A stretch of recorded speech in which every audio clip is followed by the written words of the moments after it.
At 47, David lost the career he had spent 18 years building. Not gradually, not after a long warning. Just a short meeting in a quiet office. 10 minutes. That was all it took. 18 years of work ended in 10 minutes. When David walked out of the building that afternoon, the parking lot looked exactly the same as it had every other day. Cars parked in neat rows, people walking in and out of the office. Nothing about the outside world suggested that anything had changed, but for him, everything had.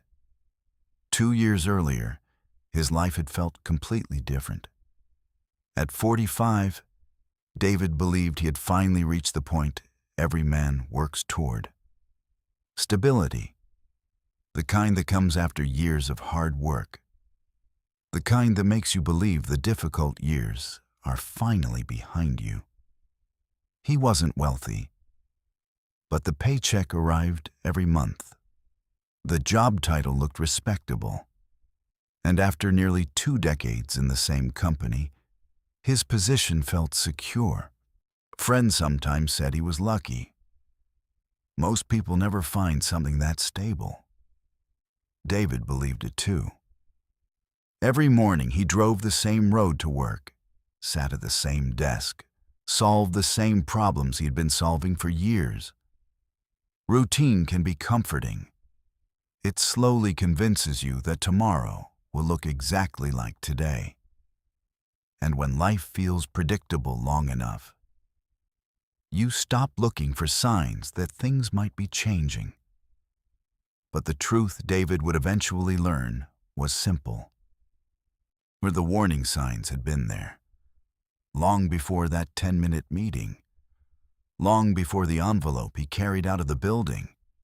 He just didn't realize what they meant. Not yet. 2 years earlier, David believed he had finally reached the stage of life every man hopes for. Stability. He was 45. Not young anymore, but not old either. Old enough to have experience. Young enough, he thought, to still have control over his future. For nearly 18 years, David had worked at the same company. The job wasn't glamorous, but it was reliable. Every month, the paycheck arrived exactly when it was supposed to. Bills were paid, and the mortgage moved slowly toward the finish line. Life wasn't extraordinary, but it felt solid. And after years of uncertainty in his 30s, solid felt like success. His routine rarely changed. Every morning he woke up at the same time, drove the same road to work, parked in almost the exact same spot in the company lot. He sat at the same desk he had occupied for years, the same computer, the same coffee mug, the same familiar rhythm of emails, meetings, and projects. Routine has a quiet power. The longer it repeats itself, the more it convinces you that tomorrow will look just like today. And when nothing dramatic happens for a long time, stability begins to feel permanent. That belief slowly settled into David's mind. He didn't say it out loud very often, but he felt it. After all these years of effort, after nearly 2 decades of loyalty to the same company, he believed he had finally earned something many people never reach: security, and the kind of stability that makes a man believe the hardest part of life is already behind him. Sometimes, on quiet drives home from work, a simple thought crossed his mind: I'm finally safe. And for a while, it felt true. What David didn't realize was that stability can sometimes be the most convincing illusion. Because change rarely begins with a loud warning. It usually begins quietly, long before anyone realizes it. Before we go further, let me ask you something. Have you ever noticed a small sign that something in your life was changing, but told yourself it probably wasn't serious. Most of the time, warning signs don't look dramatic. They appear quietly, almost politely. That's exactly how it began for David. At first, the company started talking about restructuring. Nothing unusual. Large companies adjusted departments all the time. Managers explained it during meetings as a way to improve efficiency. Some teams would be reorganized. Certain processes would be simplified. To most people, it sounded like routine corporate language. Around the same time, the company began introducing new automation tools. Software that could process reports automatically. Systems that could organize data in seconds. Tasks that once required hours of careful manual work were suddenly handled by programs. At first, these tools were described as support. They were meant to help employees work faster. But slowly, something else began to happen. Some of the work David had done for years started disappearing. Not suddenly, just a little less each month. Then there were the promotions. A few younger employees moved into positions that used to require many more years of experience. They were skilled with new systems, comfortable with the tools the company was adopting. David noticed these things, and of course he did, but he didn't interpret them as warnings. One evening, while talking with an old friend over dinner, the topic came up. His friend said something simple. "You might want to learn some new skills." David smiled and shrugged. "I still have time." At 45, the future still looked wide open. Or at least, that's what he believed. Before we continue, if you've ever noticed warning signs in your own life, but ignored them at the time, just comment, "I've seen signs too." You might be surprised how many people understand exactly what that feels like. After the first warning signs appeared, David didn't panic. In fact, he barely felt concerned, because his mind quickly found ways to explain everything. That's what people often do when change feels uncomfortable. They rationalize it. David had been with the company for nearly 18 years. He knew the systems. He understood the clients. He had solved problems that younger employees had never even encountered before. Experience like that didn't just disappear overnight. At least, and that's what he told himself. Whenever he noticed something changing inside the company, his mind offered a simple explanation. This isn't about me. Maybe a department was being reorganized. Maybe automation was handling certain tasks. Maybe younger employees were being promoted faster than expected. But in David's mind, none of that threatened his position, because he believed something that felt logical.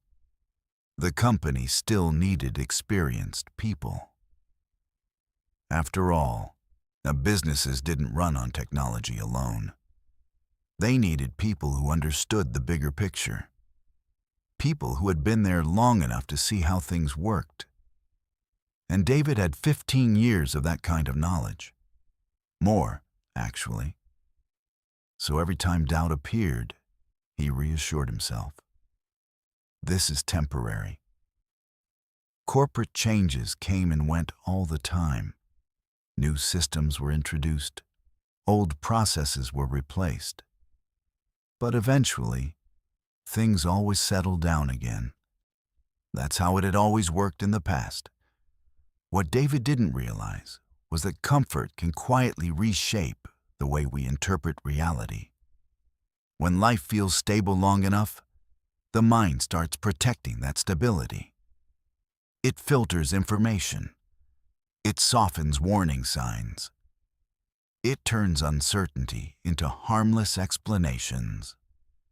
Psychologists sometimes call this The comfort zone. Not a physical place, but a mental one. And the longer someone lives inside it, the harder it becomes to recognize when the ground underneath is starting to move. The message arrived on a normal Tuesday morning. Nothing about the day felt unusual. David had already finished his first cup of coffee when the notification appeared in his inbox. An internal email from senior management. Subject line: Department Update. Emails like this appeared from time to time. Most employees open them quickly, skim the information, and return to work. David expected this one to be the same. Inside the message, Warchik, the company, explained that several departments would soon go through restructuring. Certain roles would change. Some responsibilities would be reassigned. The company would also begin expanding its use of automation systems to increase efficiency. The language was calm, professional, almost reassuring. Phrases like streamlining operations and modernizing processes filled the message. Nothing sounded alarming. In fact, it almost sounded like progress. Around the office, people discussed the email quietly. Some seemed curious, others seemed slightly concerned. David read the message twice. Then he leaned back in his chair and shrugged. Companies reorganized all the time. He had seen similar announcements before. Sometimes departments changed structure. Sometimes roles shifted slightly. But after a few months, things usually returned to normal. And besides, David had been part of the company for nearly 2 decades. He knew the business. He understood the clients. He had helped solve problems that newer employees wouldn't even recognize. So the thought that crossed his mind felt completely reasonable. Not me. Changes might affect other teams. Maybe certain departments would shrink. Maybe some positions would evolve. But someone with his experience would always have a place. That's what he believed. What David didn't realize was that sometimes the most dangerous moment isn't when change begins. It's when you are certain that the change will happen to someone else. 3 months after the email, David received a calendar invitation. It appeared in the middle of a normal workday. A short meeting request. 10 minutes. The meeting title was simple: Department Discussion. He didn't think much about it. Short meetings happened all the time. Sometimes they were about project updates. Sometimes about small organizational changes. David walked down the hallway to the conference room without feeling nervous. The room was quiet when he entered. Inside sat his department manager. Next to him was someone from Human Resources. That was the first moment something felt slightly unusual. Still, David remained calm. He took a seat across the table. The conversation started politely. The manager thanked him for his years of contribution to the company, for his dedication, for the experience he had brought to the team. Then the explanation came. Because of the company's restructuring and the expansion of automation systems, several roles in the department were being eliminated. His position was one of them. The words were delivered carefully, professionally, almost gently. But the meaning was simple. The job he had held for nearly 2 decades no longer existed. The meeting lasted less than 10 minutes. 10 minutes to explain the decision. 10 minutes to review the separation package. 10 minutes to end 18 years of routine. When David walked out of the conference room, the office looked exactly the same as it had that morning. People were still working at their desks. Phones were still ringing.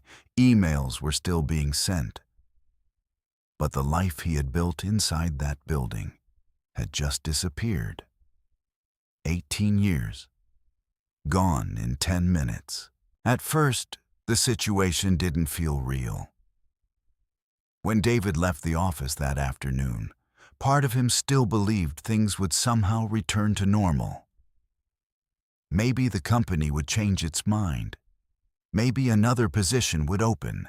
Maybe someone would realize his experience was still needed. But the following weeks slowly removed those illusions. Reality arrived quietly, in the form of numbers. The paycheck that had arrived every month for nearly 2 decades stopped. But the bills didn't. The mortgage payment still came. The insurance payment still came. Groceries still had to be bought. Life didn't pause just because his career had.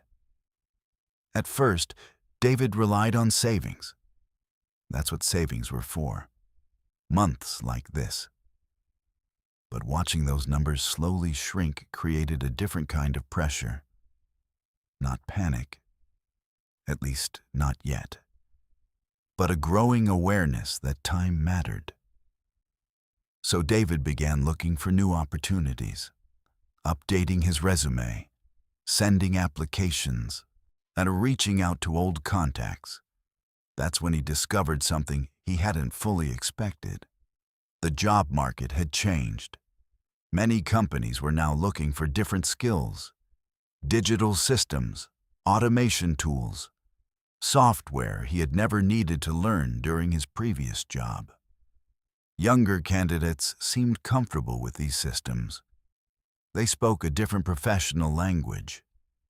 And suddenly, David realized something unsettling.